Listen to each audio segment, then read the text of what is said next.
Get off my aircraft before I have you arrested for trespassing." The words sliced through the humid Miami air like a blade sharp enough to stop every conversation on the rain-soaked tarmac of Opa-locka Executive Airport. It was 4:23 p.m. on a Tuesday, and Captain Jake Morrison stood at the bottom of the stairs leading to an $85 million Gulfstream G650ER. His silver hair perfectly styled despite the storm, his uniform pressed to military precision. He was pointing an accusing finger at a young black woman in a faded university hoodie jeans and muddy sneakers. She stood completely still in the rain water dripping from her hood, clutching a worn backpack against her chest. Her name was Sierra Campbell, and she looked absolutely nothing like what Captain Morrison expected a billionaire to look like. What Morrison didn't know, what he couldn't have possibly imagined as he blocked her path to the aircraft stairs, was that the signature on his paycheck belonged to the same woman he was now threatening to have arrested. He didn't know that in exactly 52 minutes, his 20-year aviation career would be over, his reputation destroyed, and his arrogance would become a viral cautionary tale watched by millions.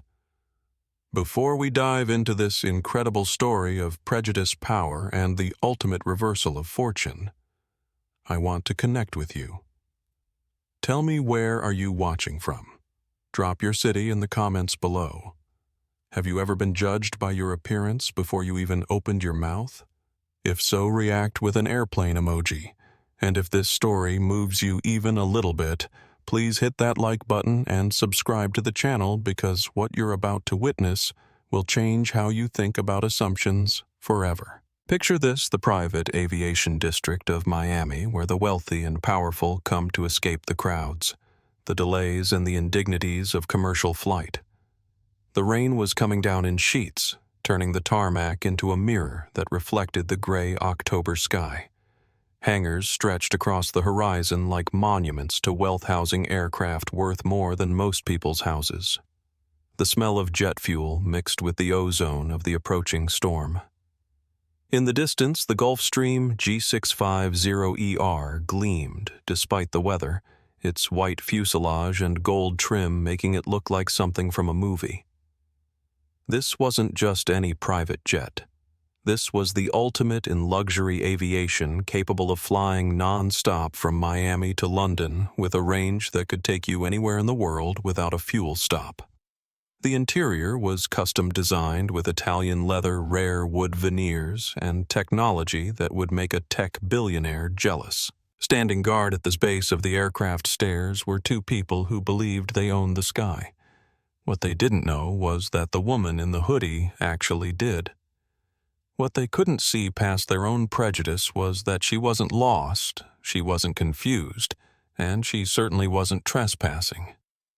She was coming home to an aircraft she had personally designed, personally funded, and personally owned. The power dynamic seemed obvious: uniformed authority versus someone who looked like she had wandered off from a college campus. But appearances, as Captain Morrison was about to learn in the most humiliating way possible, can be devastatingly deceiving. What they didn't know was that the signature on their paychecks, the authority that hired them, fired them, and controlled every aspect of their careers, belonged to the woman standing in the rain. Sierra Campbell had been awake for 52 hours straight, and it showed. At 28, she was the youngest pharmaceutical executive to ever successfully shepherd a revolutionary Alzheimer's treatment through FDA approval, a process that had just concluded in a marathon hearing in Washington, D.C. Her company, Campbell Pharmaceuticals, was valued at over $6 billion, making her personal net worth hover around $2.1 billion. But you wouldn't know any of that looking at her now. She wore her old University of Miami hoodie, the one she'd had since she was an undergraduate, surviving on ramen noodles and determination. Her jeans were designer, but they looked like any other pair of jeans, and her sneakers were soaked through from the unexpected Miami downpour.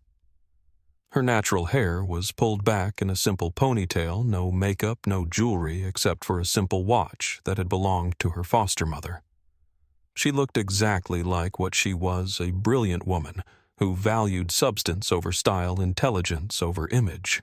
The backpack she clutched contained a laptop worth $50,000 and documents that represented breakthrough research worth hundreds of millions. But Sierra had learned early in life that announcing your value was a sign of insecurity. True power, she believed, didn't need to announce itself. It demonstrated itself when necessary. Growing up in the foster care system had taught Sierra that people would underestimate her based on her age, her race, her background, and her appearance. She had been moved from home to home until she was 18, each family seeing her as either a problem to be managed or a paycheck to be collected. But every underestimation had become fuel for her determination. Every person who said she couldn't, wouldn't, or didn't belong somewhere became motivation to prove them catastrophically wrong.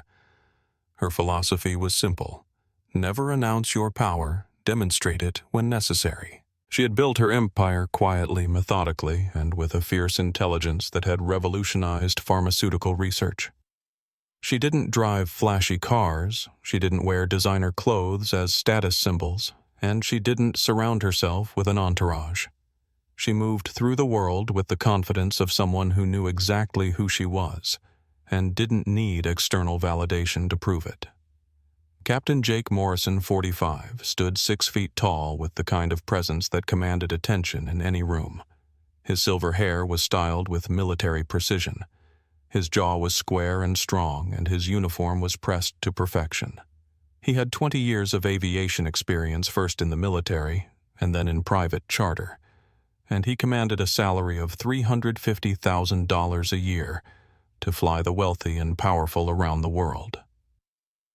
But Morrison had a problem. He had started to believe that flying for billionaires made him elite by association. He wore his uniform like armor, stood with the posture of someone who believed his authority was absolute, and spoke with the confidence of a man who had never been challenged by anyone who mattered. His fatal flaw was assuming that worth could be measured by appearance, that status could be determined by clothing, and that his authority extended beyond the cockpit into judging who deserved respect. Morrison's bitterness had grown over the years. He had watched countless passengers board aircraft worth more than he would earn in a lifetime, and somewhere along the way he had started to resent being in service to people he perceived as beneath him intellectually but above him financially. He had developed a keen eye, he thought, for spotting people who didn't belong in his world. He could tell real wealth from fake wealth, he believed, just by looking at someone. He had never been more wrong about anything in his life. Isabella Vasquez was 31 years old and looked like she had stepped out of a luxury magazine. Her long, dark hair was always perfectly styled. Her red lipstick was applied with artistic precision, and her flight attendant uniform was tailored to accentuate every curve. She moved with the grace of someone who knew she was being watched, spoke with the confidence of someone who had learned that her appearance opened doors, and carried herself like someone who believed beauty was a form of currency.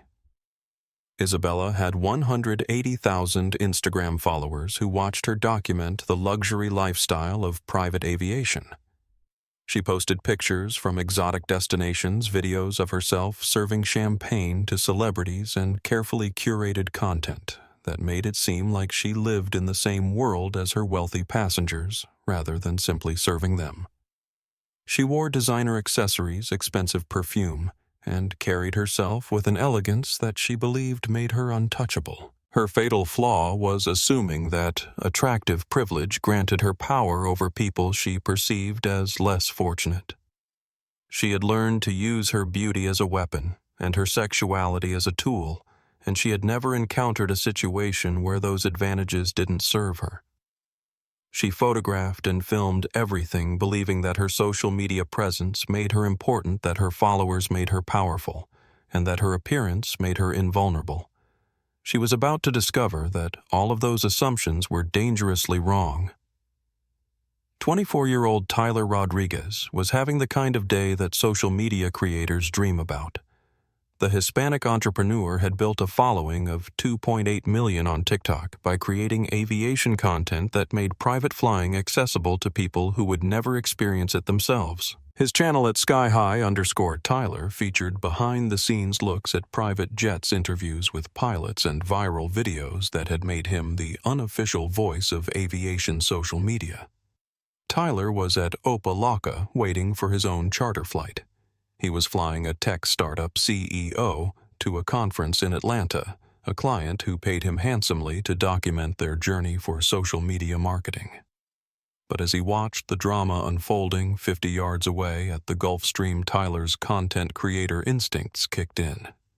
He could smell a story from a mile away, and what he was witnessing had all the elements of viral gold conflict, authority prejudice, and what looked like a massive power imbalance. Tyler began filming discreetly from his position near the FBO terminal, his phone capturing everything while he provided live commentary to his followers.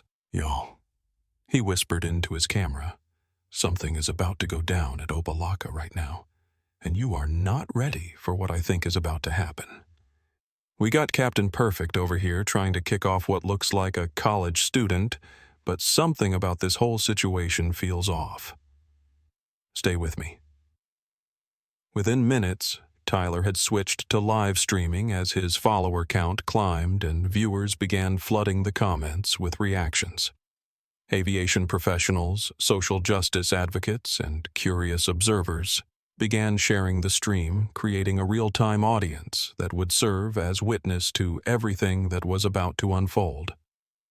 Amanda Foster, 52, was the kind of wealthy socialite who had grown accustomed to private aviation as a basic necessity rather than a luxury. She was waiting for her own flight to the Hamptons, standing under the covered area near the FBO entrance, dressed in elegant casual wear that probably cost more than most people's monthly salary. Initially, Amanda found herself agreeing with the flight crew's assessment of the situation. The woman in the hoodie did look out of place. She did seem like she might be confused or lost, and Amanda's first instinct was to assume the crew knew what they were doing. Luis Martinez, 35, was the ground crew supervisor who had worked at Opa-locka for 12 years. He had seen every kind of passenger, every kind of drama, and every kind of misunderstanding that could happen in private aviation. As he watched the confrontation escalate, something in his experienced gut told him that the crew was making a serious mistake. He had seen enough real wealth to know that it didn't always announce itself with designer labels and flashy accessories. Dr. Patricia Williams, 48, was a medical professional heading to a conference in Boston. She had earned her way into private aviation through her success as a cardiovascular surgeon, and she understood what it meant to be underestimated because of her appearance or background. As she watched the situation unfold, her sense of justice was activated. Regardless of who the woman in the hoodie was or what she could afford, Dr. Williams could see that the situation was escalating beyond professional courtesy into something that looked suspiciously like discrimination. Tyler's live stream was climbing toward 15,000 viewers as word spread across social media platforms. Comments were flooding in from around the world with hashtags beginning to form organically. #PrivateJetDrama, #Aviation, Karen, #Opa-locka Scandal. Other passengers were beginning to notice the commotion and pull out their own phones, creating multiple angles of documentation that would make it impossible for anyone to later claim the incident never happened or had been misrepresented. Isabella, oblivious to the fact that she was being filmed by multiple people, continued to document what she thought was an amusing encounter with someone who didn't belong in her world. She had no idea that her own footage would become evidence of her unprofessional conduct, that her mocking commentary would be preserved forever, and that her Instagram followers were about to witness the destruction of everything she had built her identity around. The stage was set for a confrontation that would expose the worst kind of prejudice, reveal the dangerous assumptions that people make about worth and status, and demonstrate what happens when someone with real power is underestimated by people who mistake authority for actual influence. Multiple cameras were rolling, thousands of people were watching live, and none of the key players except Tyler understood that they were about to become the center of a global conversation about respect, dignity, and the consequences of judging people by their appearance. Sierra approached the aircraft with the confidence of someone who belonged exactly where she was going. She pulled her phone from her pocket and opened the email containing her boarding confirmation, the manifest details, and the flight plan she had approved that morning. She had every document she needed to prove her identity and her right to board the aircraft, but she had hoped it wouldn't be necessary. She had hoped she could simply board her own plane without having to justify her existence to people who worked for her. Captain Morrison's Sierra said calmly, her voice cutting through the sound of rain hitting the tarmac. "I'm Sierra Campbell. I believe you're expecting me." Jake Morrison looked her up and down with undisguised contempt. He saw the hoodie, the jeans, the sneakers, the backpack, and the complete absence of any visible wealth indicators. He saw a young black woman who looked like she had wandered away from a college campus, and his mind immediately categorized her as someone who didn't belong in his world. "Service entrance for maintenance is around back," Morrison said, his voice dripping with dismissive authority. "You're at the wrong plane, sweetheart. The cleaning crew doesn't board until after the passengers." Sierra's expression didn't change, but something hardened behind her eyes. She had heard variations of this assumption before at medical conferences, in boardrooms, at exclusive restaurants, and at private events. People looked at her and saw what they expected to see rather than who she actually was. "I'm not maintenance, Sierra," replied her voice, remaining calm and professional. "I'm your passenger. Check your manifest." Before Morrison could respond, Isabella Vasquez emerged from the aircraft, drawn by the sound of raised voices. She descended the stairs with the graceful confidence of someone who knew she looked stunning. Her red lipstick perfect despite the humidity, her uniform tailored to accentuate her figure. She took one look at Sierra and let out a laugh that was both cruel and dismissive. Sweetie Isabella said, her voice carrying the kind of condescending tone that suggested she was talking to a child. "This is a Gulfstream G650ER, not a Greyhound bus. The staff shuttle picks up by Terminal 2. You're obviously confused about where you're supposed to be." Tyler, still filming from his position near the terminal, whispered into his camera. "Oh no, she did not just say that. Did y'all hear that? This is about to get real ugly real fast. Something tells me they have no idea who they're talking to." Sierra pulled her phone out again and showed the screen to Morrison. "This is my boarding confirmation. This is my flight manifest. This is my aircraft. Now may I please board?" Morrison didn't even look at the phone. He crossed his arms over his chest and stepped directly into Sierra's path, physically blocking her access to the aircraft stairs. "Listen carefully," he said, his voice taking on a threatening tone. "People who can afford this aircraft don't show up looking like they crawled out of a homeless shelter. I've been flying private for 20 years, and I can spot a con artist from a mile away." Captain Morrison Sierra said, her voice still eerily calm despite the escalating hostility. "You're making a career-ending mistake right now." Morrison laughed, a sound that carried no humor whatsoever. "The only mistake here is you thinking you can con your way onto a billionaire's jet. I don't know what kind of scam you're running, but it ends here." Isabella had pulled out her own phone and was now filming Sierra, narrating for her Instagram stories. "Y'all, you will not believe what's happening at the airport right now. Some girl is trying to sneak onto a private jet, probably hoping to get content for her social media. Like, sweetie, we can see you. This is not how you get famous." Dr. Patricia Williams, who had been watching the exchange from the covered waiting area, stepped forward. Her medical training had taught her to assess situations quickly and intervene when she saw something dangerous developing. "Excuse me," she said, her voice carrying the authority of someone accustomed to being listened to, but regardless of what the situation is here, there's no need for anyone to be blocking anyone's path or raising their voices. Morrison turned toward Dr. Williams with the same dismissive attitude he had shown Sierra. "Ma'am, this is a private matter involving aircraft security. I need you to step back and let me handle this." "What I see," Dr. Williams replied, "is a crew member refusing to verify a passenger's credentials and instead making assumptions based on appearance. That's not security protocol. That's something else entirely."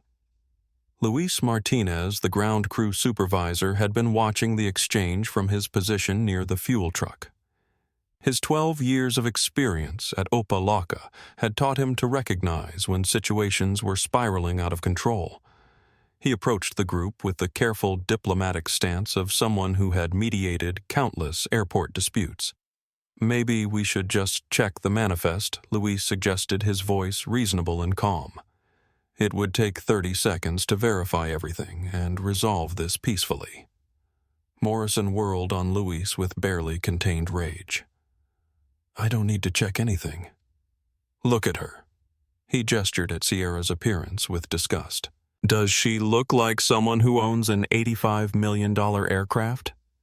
Does anything about her suggest she belongs in first-class anything?"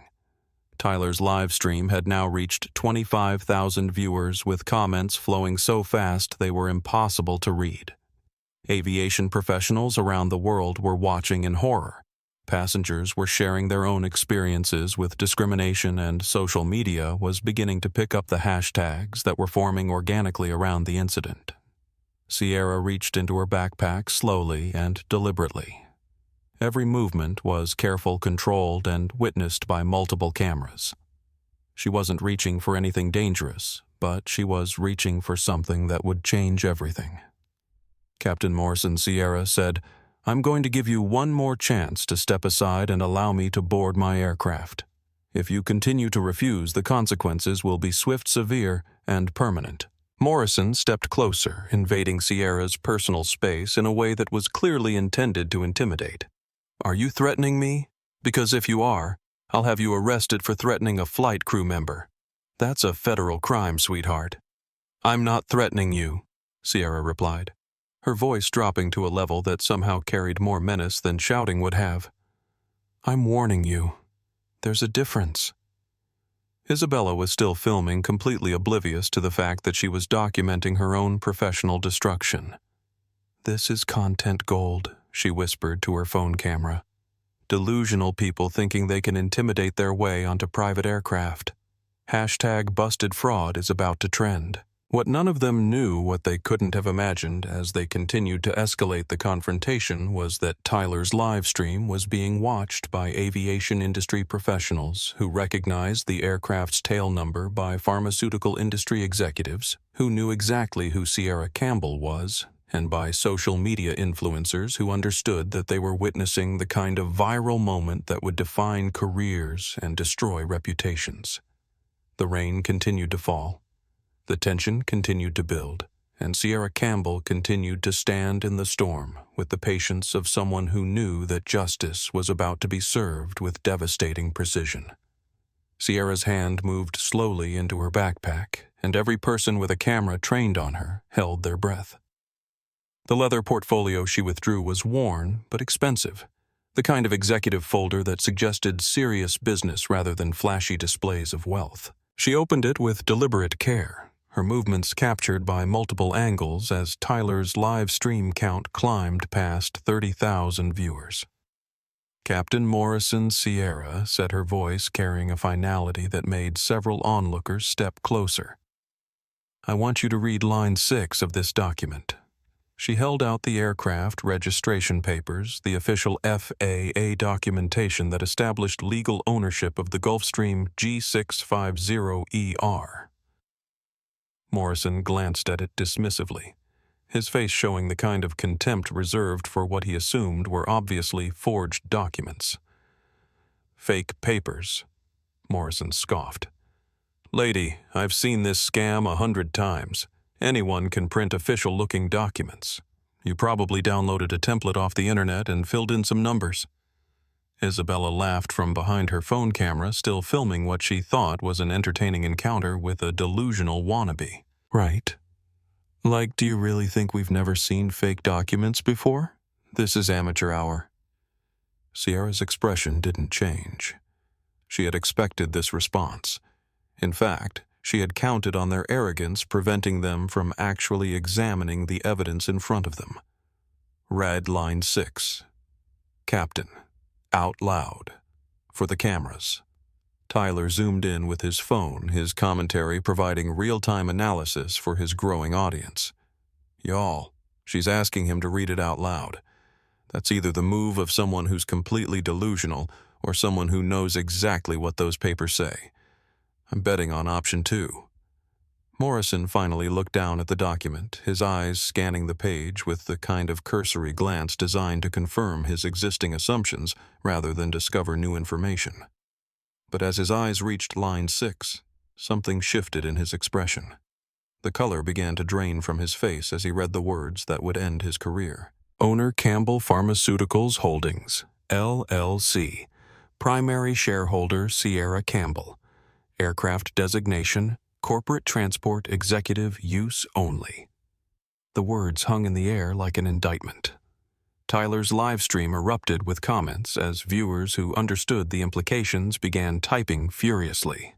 Aviation professionals, pharmaceutical industry insiders, and business news followers were recognizing the name and the company, and the chat was exploding with information about Sierra's net worth, her company's valuation, and her recent FDA approval success. Morrison's hands began to shake slightly as the full weight of what he was reading sank in. But his pride, his arrogance, and his inability to accept that he had been catastrophically wrong prevented him from backing down. Anyone can print a fake document, he said, but his voice lacked the conviction it had carried moments earlier. This proves nothing. Sierra reached for her phone and dialed a number on speaker. The phone rang twice before a professional voice answered. Campbell Holdings Legal Department, this is Sarah Martinez speaking. Sarah, this is Sierra Campbell. Sierra said, her voice carrying across the tarmac through the phone's speaker. I need immediate verification of aircraft tail number N850SC. Can you confirm ownership and registration details? Yes, ma'am, the voice replied without hesitation. N850SC is your Gulfstream G650ER. Purchased March 2023. Customized interior registered to Campbell Pharmaceuticals. Holdings with you as primary operator. Is there an issue with the aircraft, Ms. Campbell? The silence that followed was deafening. Morrison's face had gone completely white. Isabella had stopped filming her phone, lowering as the implications of what she had just heard began to sink in. Amanda Foster stepped closer, her expression shifting from dismissive to concerned as she realized she had been witnessing something far more serious than a simple misunderstanding. Tyler's live stream had now reached 40,000 viewers, with the chat moving so fast it was a blur of shocked reactions, aviation industry commentary, and people tagging friends to watch the unfolding drama. The hashtags #PrivateJetJustice and #SierraStrong were beginning to trend as the video was shared across multiple platforms. No issue with the aircraft. Sarah Sierra said into the phone, her eyes never leaving Morrison's face. Just a crew member who apparently needs clarification about who signs his paycheck. I can connect you with human resources immediately if there's a personnel issue, ma'am. That won't be necessary just yet, Sierra replied. But please make a note that we may need to discuss some staffing changes shortly. Sierra ended the call and looked directly at Morrison. The rain was still falling, but the dynamic on the tarmac had shifted completely. The woman who had been dismissed as a confused college student who had been mocked for her appearance and threatened with arrest was now revealed to be exactly what she had claimed to be: the owner of the aircraft, the employer of the crew, and the person with the power to end careers with a single phone call. My name is Sierra Campbell, she said, her voice carrying across the tarmac with absolute authority. I am the founder and CEO of Campbell Pharmaceuticals. This is my $85 million aircraft, and you just spent the last 20 minutes assaulting and humiliating your employer." Isabella's phone slipped from her suddenly nerveless fingers, clattering onto the wet tarmac. The video she had been filming, the mocking commentary she had been providing, the hashtags she had been using to mock someone she thought was beneath her, were all now evidence of her complete unprofessional conduct toward the person who owned the company that employed her. Tyler's voice was barely contained excitement as he provided commentary for his live audience. "Oh my God, y'all. This is the plot twist of the century. Did you hear that, Campbell Pharmaceuticals? That's the company that just got FDA approval for the Alzheimer's treatment. She's worth billions." Dr. Patricia Williams stepped forward, her medical professional training helping her maintain composure in the face of the revelation. "I think she said carefully that we all need to take a step back and reassess what just happened here." Morrison's mouth opened and closed several times, but no words came out. He was staring at Sierra as if she had materialized from another dimension, his brain struggling to process the gap between what he had assumed and what was actually true. The young black woman in the hoodie, the person he had dismissed as a con artist and threatened with arrest, was his boss. She owned the plane, she owned the company, and she now held his entire future in her hands. Luis Martinez, the ground crew supervisor, stepped back and pulled out his radio. He had seen enough situations go wrong to know that this was about to become a much bigger issue than anyone had anticipated. "Control, this is Luis. We're going to need the airport manager at Gate 7. We have a situation that requires immediate attention." Amanda Foster was fumbling for her own phone, her socialite instincts telling her that she was witnessing something that would be talked about in her circles for years to come. She began filming, adding her angle to the multiple perspectives already documenting what was rapidly becoming the most expensive mistake in private aviation history. The revelation was complete, but the consequences were just beginning. The silence stretched for what felt like an eternity, broken only by the sound of rain hitting the aircraft and the distant hum of Tyler's live stream commentary. Morrison's face had cycled through several shades of pale before settling on a sickly green that made him look like he might vomit. His 20-year aviation career, his $350,000 salary, his reputation in the private charter industry, all of it was crashing down around him as he stared at the woman he had just threatened to have arrested. Ma'am Morrison finally managed to say, his voice barely above a whisper, "I was just following security protocols. I was protecting the aircraft from unauthorized personnel." Sierra's expression remained completely neutral, the kind of calm that was somehow more terrifying than anger would have been. "What security protocol, Captain Morrison, authorizes you to physically block someone from their own property based solely on their appearance?" Morrison's mouth opened and closed as he searched for an answer that didn't exist.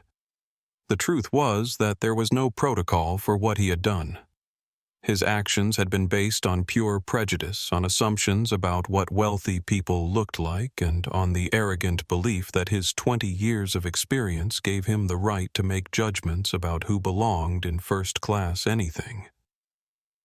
"I didn't assault anyone," Morrison said desperately. I was escorting you to the proper area. I was trying to help you find where you needed to go." Dr. Patricia Williams stepped forward, her voice carrying the authority of someone who had testified in courtrooms about medical facts.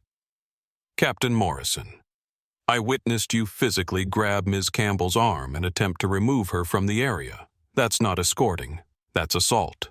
Tyler's live stream had reached 50,000 viewers, with comments flowing so fast they created a digital waterfall of shocked reactions. Aviation professionals around the world were commenting on the incident, sharing their own experiences with discrimination and expressing horror at the conduct they were witnessing. The hashtag aviation discrimination was beginning to trend alongside hashtag private jet justice. Isabella Vasquez was standing frozen in place, her perfectly applied makeup beginning to run slightly in the rain. She was staring at her phone, which was now displaying her own Instagram story from just minutes earlier. The video she had taken of Sierra, the mocking commentary she had provided, the hashtags she had used to humiliate someone she thought was beneath her were all still there, preserved forever, as evidence of her complete unprofessional conduct. "I didn't know." Isabella whispered, her voice barely audible over the rain. "How was I supposed to know who you were?" Sierra turned her attention to Isabella, her gaze steady and unforgiving. "You weren't supposed to know who I was, Ms. Vasquez. You were supposed to treat me with basic human respect regardless of who I was. That's what professionalism means." Isabella's hands were shaking as she realized the full implications of her situation. Her Instagram following her carefully curated image as a luxury flight attendant, her entire social media presence that had taken years to build, all of it, was about to be destroyed by her own documented behavior. The video she had taken was now evidence against her, shared and saved by thousands of people who had watched Tyler's live stream. Amanda Foster lowered her phone and stepped forward. "I owe you an apology, Ms. Campbell. I'm ashamed to admit that I initially agreed with the crew's assessment of the situation. I made assumptions based on appearance, and that was wrong." Sierra nodded acknowledgement toward Amanda, recognizing the courage it took to admit fault publicly. "Thank you for saying that, Miss Foster. That kind of honesty is how we begin to address these problems." Luis Martinez was speaking rapidly into his radio, coordinating with airport management and security to contain a situation that was rapidly spiraling beyond anyone's ability to control. "Yes, sir. We need the incident report team down here immediately, and someone needs to call Campbell Holdings Security Department." Morrison made one last desperate attempt to salvage his career. "Ms. Campbell, please. I have a family. I have a mortgage. I've been flying for 20 years without any incidents. This was just a misunderstanding. Surely we can work something out." Sierra's expression didn't soften. "Captain Morrison, you should have thought about your family and your mortgage before you decided that my appearance disqualified me from boarding my own aircraft. You should have considered the consequences before you put your hands on me in anger, and you should have remembered your professional obligations before you threatened to have me arrested for the crime of being black while boarding a private jet." Tyler had stopped providing commentary for his live stream, allowing his audience to witness the aftermath of the revelation without narration. The comments section was a mixture of celebration for justice being served, outrage at the discrimination that had been displayed, and aviation industry professionals discussing the broader implications of what they had witnessed. Sierra reached for her phone again and dialed another number. This call was answered immediately. "Campbell Holdings Executive Office. This is Sierra Campbell. I need you to contact Atlantic Aviation Management immediately. I want Captain Jake Morrison and Flight Attendant Isabella Vasquez terminated from their positions effective immediately. I also want them removed from the aircraft premises within the hour." "Yes, ma'am. Shall I initiate the standard termination procedures?" "Expedited termination. Security escort. And I want their access badges deactivated before they leave the tarmac." Morrison fell to his knees on the wet asphalt, the full weight of his destroyed career finally breaking through his defenses. 20 years of experience gone. His reputation in the aviation industry ruined. His financial security eliminated. All because he couldn't see past his own prejudice to treat another human being with basic respect. "Please," he begged. "Please don't do this. I'll do anything. I'll issue a public apology. I'll take sensitivity training. I'll work for free. Just please don't destroy my life over a mistake." Sierra looked down at the man who had threatened her with arrest just minutes earlier, who had physically blocked her from her own property, who had humiliated her in front of dozens of witnesses and thousands of live stream viewers. "Captain Morrison," she said, her voice carrying a finality that echoed across the tarmac. "This wasn't a mistake. This was your character revealed under pressure. And character is the only currency that truly matters. The consequences were swift, severe, and exactly as promised. Within 30 minutes of Tyler's live stream ending, his video had been downloaded, clipped, and reshared across every major social media platform. The original stream had peaked at over 100,000 concurrent viewers, but the clips were now reaching millions. TikTok users were creating reaction videos.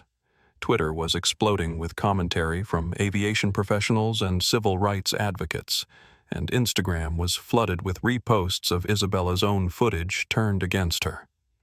The hashtags, #PrivateJetJustice, #AppearanceBias, and #SierraStrong were trending globally within an hour. Aviation industry publications were already drafting articles with headlines like "Billionaire CEO Humiliated by Own Flight Crew and Private Aviation Discrimination Caught on Camera." Business news outlets were connecting Sierra's story to broader discussions about bias in luxury industries, and social media influencers were using the incident as a case study in how quickly privilege could turn into public humiliation. Tyler's follower count had jumped by over 500,000 in a single day as his original stream was shared and reshared across platforms. Aviation professionals were commenting on his video, sharing their own experiences with discrimination in the industry, and praising his documentation of what many called the most expensive case of racial profiling in private aviation history. His commentary during the live stream was being quoted in news articles and shared as evidence of how social media could serve as a tool for accountability. Isabella's carefully curated Instagram presence was collapsing in real time. The video she had taken to mock Sierra was being shared with commentary that highlighted her unprofessional conduct, her assumptions about wealth and status, and her complete failure to treat a passenger with basic respect. Her follower count wasn't just dropping, it was hemorrhaging. Luxury brands that had previously sent her products for promotion were quietly distancing themselves from her account. Airlines and charter companies were taking note of her name to ensure she never worked in the industry again. Dr. Patricia Williams had shared her own perspective on her medical professional networks, discussing the importance of intervening when witnessing discrimination and the courage required to speak up when authority figures abuse their power. Her account of the incident was being shared in medical journals and professional forums as an example of how bystanders could effectively intervene in discriminatory situations. Amanda Foster was dealing with her own reckoning within her social circles. The wealthy socialite community was buzzing with discussions about the incident, with many expressing shame about their own assumptions and behaviors. Amanda's honest admission of her initial prejudice was being shared as an example of how people with privilege could acknowledge their biases and work to address them. The aviation industry was scrambling to respond to the public relations nightmare that Tyler's video had created. Private charter companies were implementing new training programs, revising their customer service protocols, and issuing public statements about their commitment to treating all passengers with equal respect, regardless of appearance. The incident had exposed a culture of assumptions and prejudices that many in the industry preferred to keep hidden. Campbell Pharmaceutical's stock price jumped 12% in after-hours trading as Sierra's story spread across business news networks. Investors were responding positively to the demonstration of her character under pressure, her calm handling of a discriminatory situation, and her commitment to holding people accountable for their actions. The pharmaceutical breakthrough that had brought Sierra to Miami in the first place was getting additional media attention as reporters connected her professional success to her personal dignity. Jake Morrison was discovering that his termination was just the beginning of his problems. Aviation industry groups were discussing whether his conduct warranted investigation by the FAA for potential violations of passenger safety regulations. Legal experts were analyzing whether his physical contact with Sierra constituted assault, and whether his threats to have her arrested could be considered harassment or intimidation. His 20-year career wasn't just over. His ability to work anywhere in aviation was in serious jeopardy. Isabella Vasquez was facing similar consequences in the flight attendant community. Professional organizations were reviewing her conduct for potential violations of service industry standards. Her social media documentation of the incident was being used as evidence in discussions about professional behavior and the responsibilities that came with representing airlines and charter companies.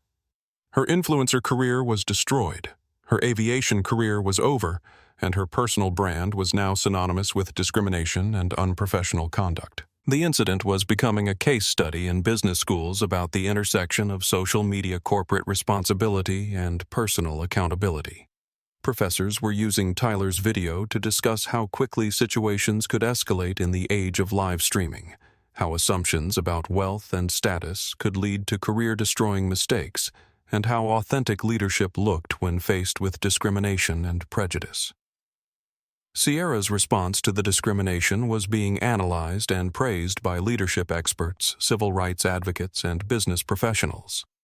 Her calm demeanor under pressure, her methodical approach to revealing her identity, and her swift but proportionate response to the crew's conduct were being held up as examples of how to handle discrimination with dignity and effectiveness. The broader conversation about appearance bias in luxury industries was gaining momentum as other passengers shared their own experiences with being judged, dismissed, or discriminated against based on their clothing, race, age, or perceived economic status.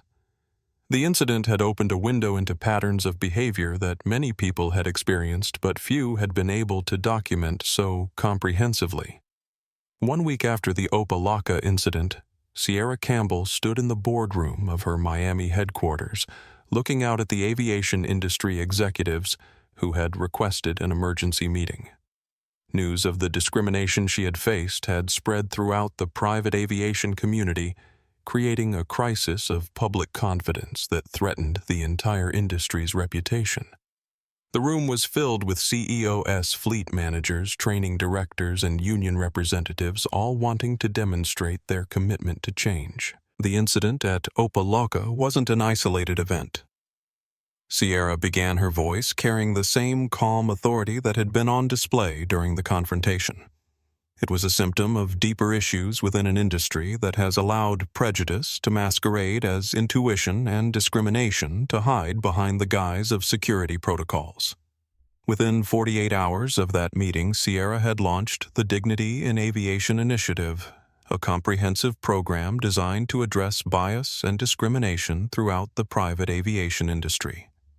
The initiative included mandatory bias training for all crew members, new protocols requiring staff to verify passenger credentials before making any assumptions, an anonymous reporting system for discrimination incidents, and regular audits of customer service practices across participating companies. 3 major private aviation companies adopted the Dignity in Aviation protocols within the first week, with smaller charter operators following quickly behind.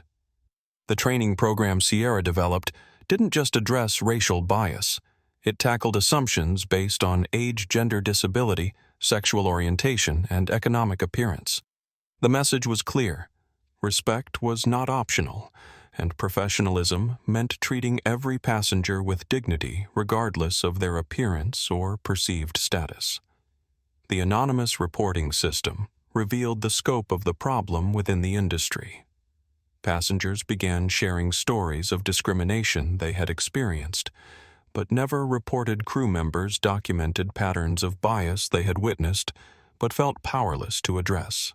And managers discovered that customer complaints they had dismissed as isolated incidents were actually part of broader patterns of discriminatory behavior. Sierra's personal journey to this moment of industry leadership had been shaped by every underestimation she had faced throughout her life.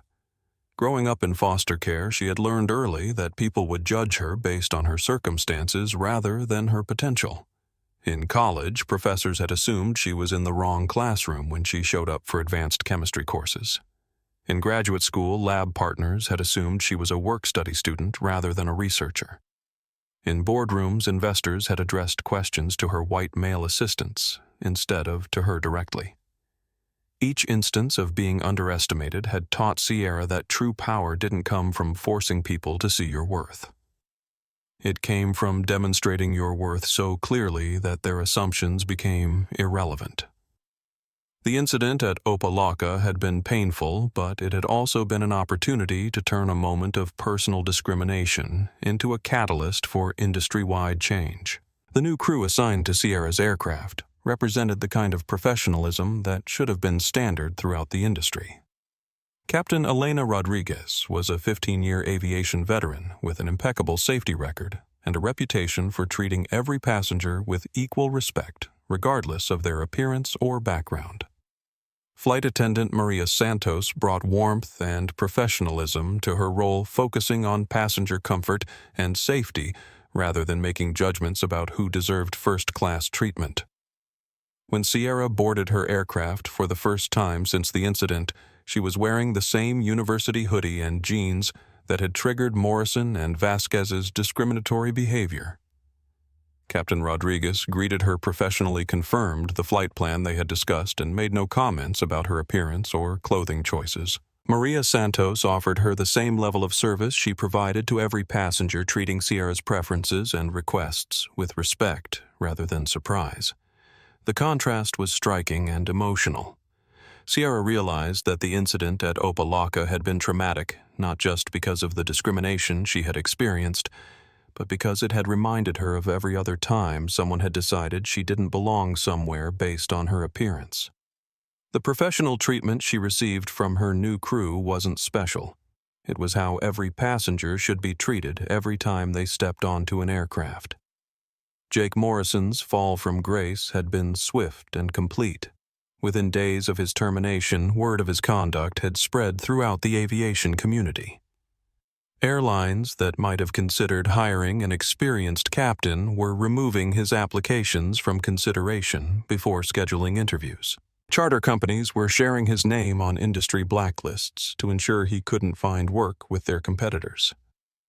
His 20 years of experience meant nothing when balanced against documented evidence of discriminatory behavior. Morrison's personal reckoning was painful and public.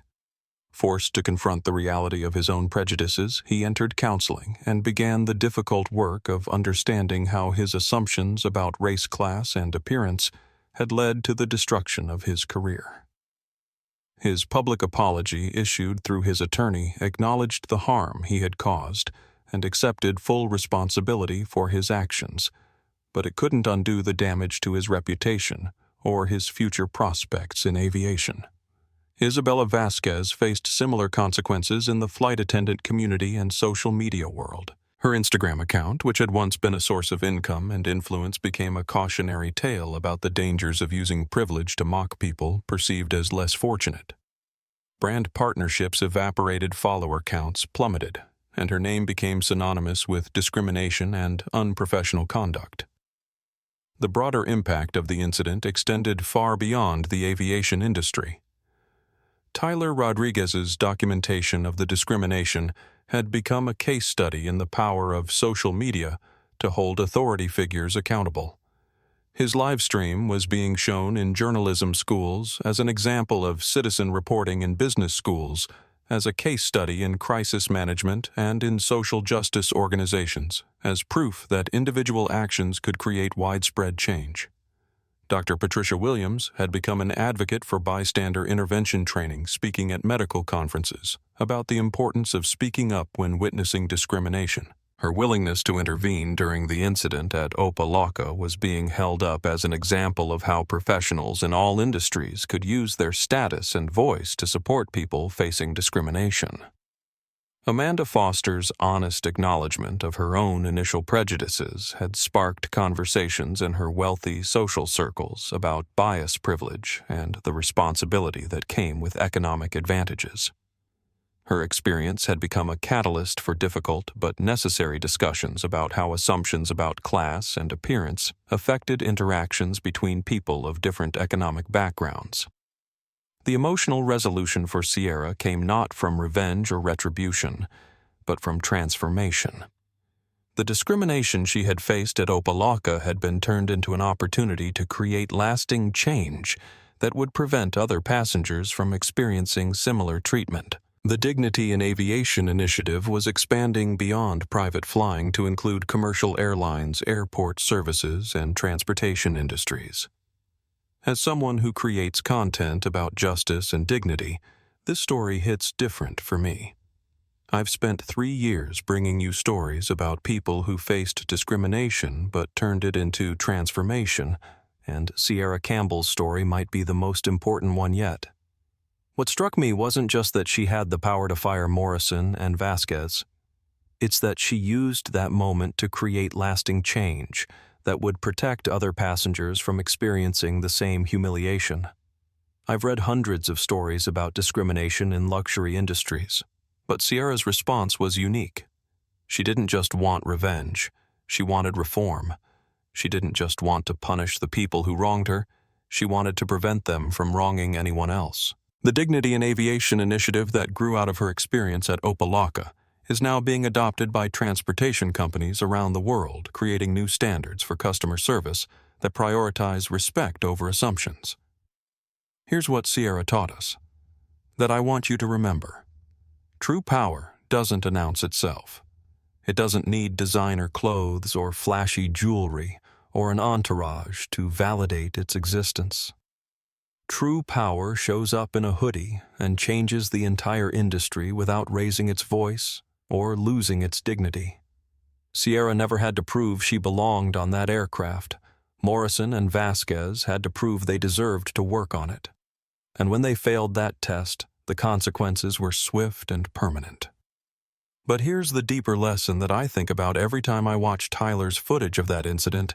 It shouldn't take being a billionaire to be treated with basic human respect. Every passenger, regardless of their net worth, deserves to board an aircraft without having their appearance judged or their credentials questioned based on racial prejudice.